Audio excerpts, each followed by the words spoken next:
Trust me, that day is coming for you, Harry. You will rewind all these memories about what your wife has done, and you'll regret not doing something about it sooner.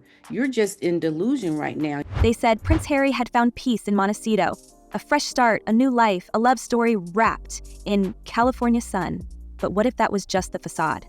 Because right now, royal insiders are whispering something absolutely explosive.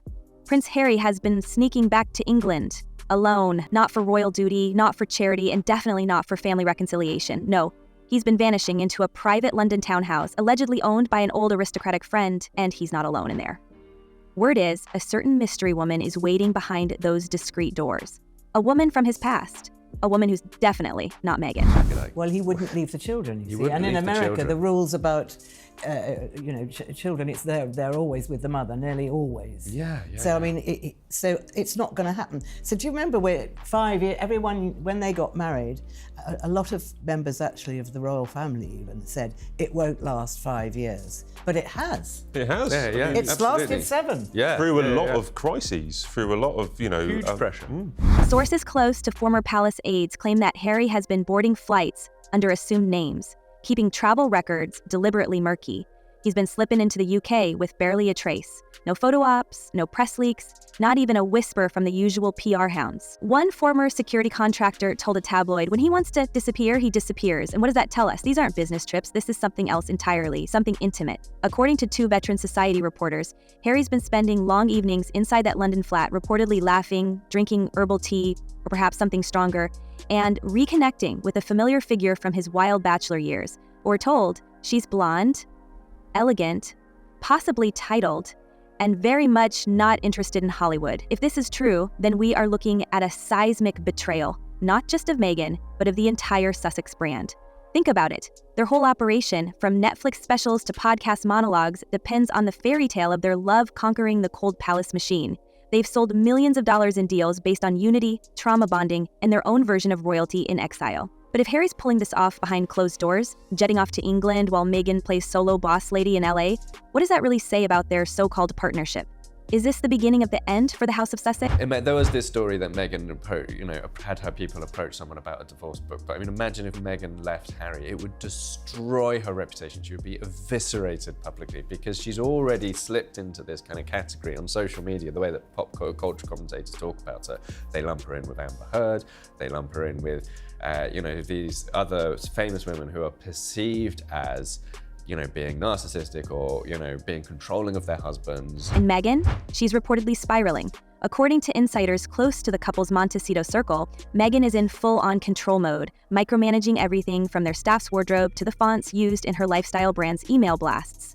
But behind the curated Instagram mood boards and podcast soundbites, panic is leaking through. She's allegedly terrified that a divorce, especially one sparked by an affair, could leave her not only humiliated, but broke. Yes, we said it, broke.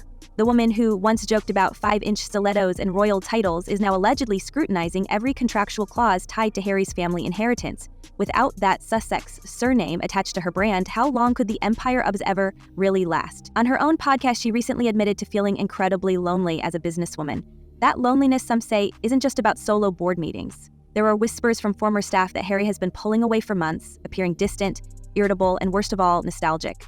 According to one ex-courtier now freelancing in high-end PR, Harry has recently rekindled contact with people from his pre-Meghan days. We're talking old mates, army buddies, even one former flame whose name royal watchers will remember from back in the polo circuit era. One source even swears the woman he's visiting is someone who once made Meghan furious with jealousy when they were first dating. Coincidence? Or is Harry quietly stepping back into the life he left behind?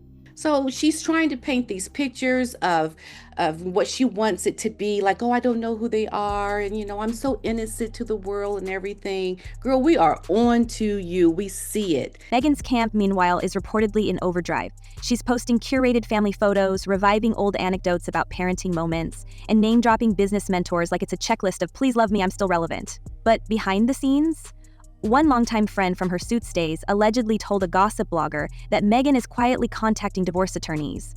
Just to understand her options, they said. Not because she's ready to leave, but because she's preparing for the possibility that Harry might. Her worst fear, sources say, is not the emotional blow, it's losing control of the narrative. and the cash. And let's not forget, this is a woman who once admitted she doesn't know what to call herself anymore. Duchess, founder, influencer? What happens to all those titles, unofficial or otherwise, if Harry walks? Would Meghan's Sussex even mean anything without the Sussex part? One royal historian put it bluntly: if she divorces him, she becomes a trivia answer. If he divorces her, she becomes a cautionary tale. That's the calculation happening right now behind the avocado toast and pastel product rollouts. Within the family as such, there's the spare and the heir.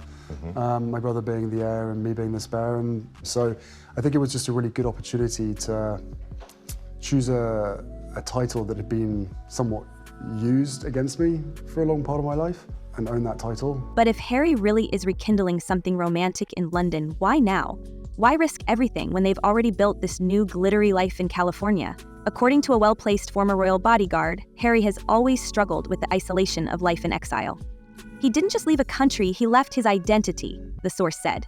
And that identity might be pulling him back, one quiet visit at a time. If the woman at the center of all this is who some believe she is, a certain daughter of a viscount with a reputation for discretion and country charm, then we may be looking at something much more than a fling. We may be looking at a replacement, not just for Meghan, but for the life she helped him escape from. In Montecito, the mood is reportedly icy. Staff turnover is up again, and some insiders claim Meghan has become impossible to work with since rumors of Harry's trips began circulating. One employee allegedly described her as ruthless in panic mode, obsessing over public image, refusing to delegate, and shutting down any conversation that so much as hints at marital trouble. Meanwhile, Harry, he's increasingly absent from her social media, her business announcements, and even her podcast shoutouts. In her most recent episode, she posted a polished message celebrating her team, her products, her growth, but not a single direct mention of her husband. I think that, as we've spoken about, this show has completely underperformed. It did not really appear on the Spotify charts. This was, of course, the podcast that she made with Lemonada Media. It's still unclear, actually, about what money has come from this podcast. So originally, when she signed up with Spotify, there was money up front. That deal went south. She signed up with Lemonada. And while she's busy trying to frame herself as an independent success story, insiders say she's quietly asking confidants how long she can keep her projects afloat without Harry's financial cushion. Remember, it was Harry who revealed during the Oprah interview that they survived their first year post-royal because of his mother's money. Now that the Netflix and Spotify deals are either drying up or downsizing, and the glam factor of royal rebellion is fading, Meghan's anxiety over resources is reportedly rising fast. She doesn't want to go back to auditioning, said one former Hollywood associate. She wants to be Martha Stewart meets Gwyneth Paltrow.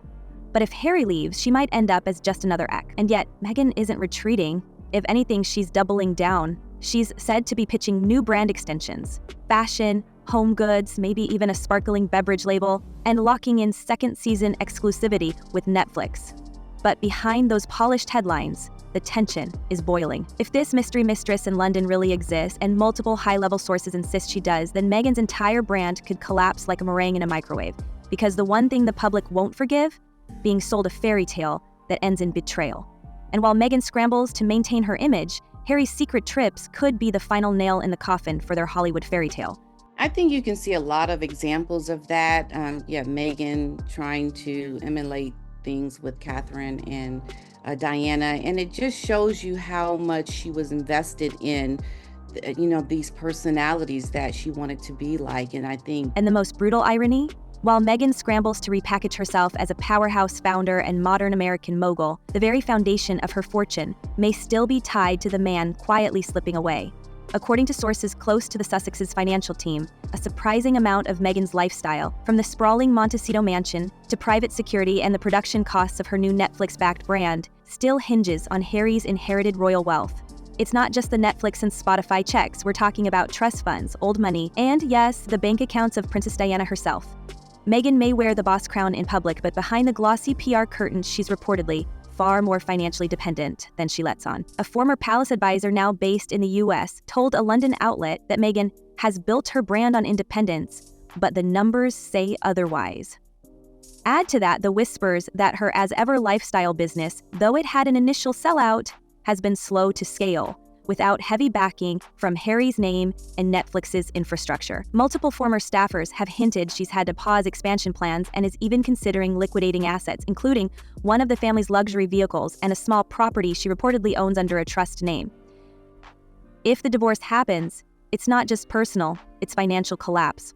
One insider put it.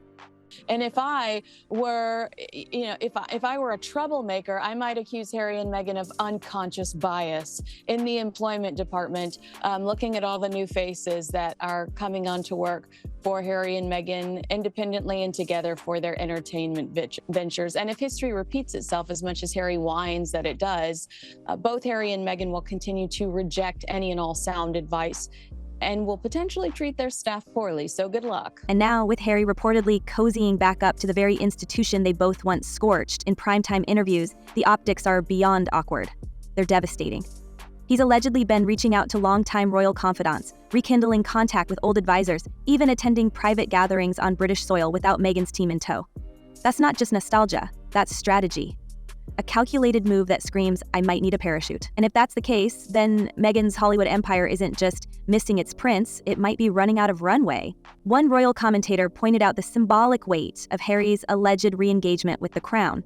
This is the man who said on international television that his family cut him off, who described palace life as a gilded cage. And yet now, with California tensions boiling and marriage rumors snowballing, he's said to be testing the waters back home. Perhaps in hopes of rebuilding his role, repairing old ties, or even carving out a return path for his children. If that happens, where does that leave Meghan? Still fighting in court for ownership of her image, her brand, and possibly even primary custody? Meghan Markle posted a bizarre video on her social media yesterday, which sent several people into absolute meltdown. It is the cringiest, most uncomfortable piece of tape I've seen in a long time. The stakes couldn't be higher. Meghan has spent the last few years reinventing herself. No longer the actress, not quite the Duchess, now rebranded as a mission-driven businesswoman and global female founder. But without the royal title, the royal partner, or the royal drama that initially shot her to the front page, what exactly is left? If Harry steps out of the spotlight, said a UK-based branding analyst, Meghan's commercial value drops by at least 60% overnight. The fairy tale was the hook. Without the prince, she's just another personality trying to sell jams and journals. And things may already be unraveling. According to two separate entertainment insiders in Los Angeles, Meghan's team has hit massive snags trying to secure new sponsors and long-term distribution for As Ever's upcoming second product line. Her rebrand from American Riviera Orchard to As Ever was seen by many in the industry as a sign of instability, not growth. And with Harry becoming increasingly invisible from her press appearances, producers are allegedly starting to ask whether the couple's joint platform is sustainable. She's nothing. And without her, Harry's life in America is nothing. Well, yes, exactly. He has a reputation to fall back So they on. have a symbiotic relationship. Yeah, they need each other. Yeah. Meanwhile, Harry's apparent drift back to tradition could be interpreted as the ultimate betrayal, not of marriage, but of mission. The whole Sussex saga was built on rebellion, walking away from the royal machine, carving out a new path, redefining duty and fame. If Harry is now crawling back to that same system, consulting with courtiers he once labeled the enemy, then it raises the possibility that his heart was never truly in the breakaway to begin with. Was he simply following Meghan's lead? Did the California experiment ever belong to him? It's worth noting that Meghan has been increasingly solo in her ventures. Her podcast, Confessions of a Female Founder, had a strong start, but some critics noticed Harry's name was almost entirely absent from the episodes, and in her interviews with outlets like Fast Company, she's framed her business challenges as deeply personal, hinting at sleepless nights, burnout, and emotional isolation. When you only have yourself to answer to, it can be incredibly lonely, she said, adding that she's had to take a complete U-turn in her business strategy.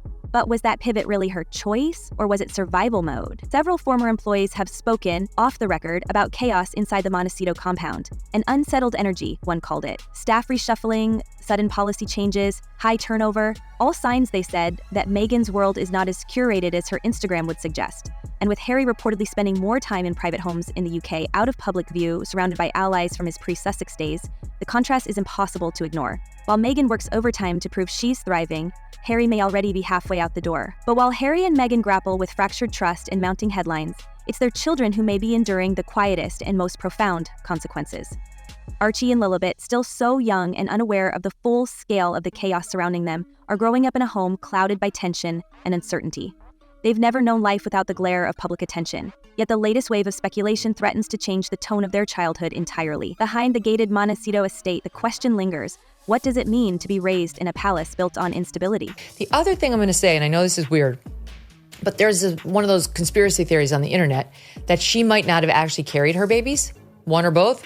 that they may have used a surrogate. Trust me, because I'm neck deep in all the news around these two. And there are many people who long before today are convinced she used surrogates and that her pregnancies were fake, one or both of them.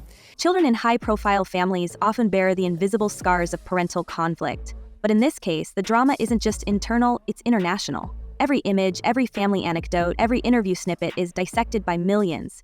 As Meghan floods social media with curated glimpses of domestic bliss, and as Harry vanishes for extended periods, what kind of emotional template is being etched into their children's lives?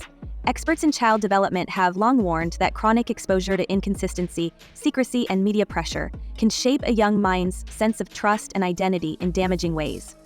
And for Archie and Lilibet, the line between truth and performance is already dangerously blurred. If the Sussex marriage does collapse, these children won't just be navigating divorce, they'll be doing it under global scrutiny, with royal bloodlines and California celebrity woven into every custody headline. Their family story is no longer private, it's content. And with Meghan and Harry both invested in brands that lean heavily on their parental personas, it's unclear where the image-making ends and the real parenting begins. As the adults fight to hold onto their legacies, the real cost may not be measured in contracts or crowns, but in the quiet confusion of two small lives watching the world pick sides. Some critics are going to say, well, you're taking private struggles and you're bringing them into the public and you're making money off of them. For me, having seen my family and the institution's part in constantly feeding the British press with lies, mistruths, disinformation, the only way that I can correct those mistruths is by writing something, the truth, in one place. Which brings us to the elephant in the room. Could Harry be planning his escape from Meghan's Hollywood empire? It's not just about affairs or nostalgia or power, it's about identity. Harry has never looked fully comfortable in the influencer industrial complex, the staged couple shots, the sponsored content, the endless merch drops. And now, with the rumors swirling about his secret meetings, private travel, and growing discomfort in Montecito, we have to ask, was this the plan all along? A temporary exile until the heat subsided down? And if he walks away now, would Meghan lose not just her husband, but the narrative she's worked years to control? Because without Harry, the brand falls apart. The titles go cold, the investors lose interest, the media pivot, and Meghan, once hailed as the modern princess who beat the royals at their own game, could find herself back at square one. Rejected by one palace and now abandoned by the man who made the escape possible. Is she prepared for that? Or is this the storm she never saw coming? Now, here's where we leave you, but only for now. Is this the final unraveling of the Sussex saga? Has Harry already mapped out his return to royal life while Meghan clings to a crumbling California kingdom? Or are we about to witness a twist no one saw coming? Drop your thoughts in the comments because something tells us the real scandal hasn't even hit yet. Until next time, stay curious, stay bold, and keep your eyes on the crown.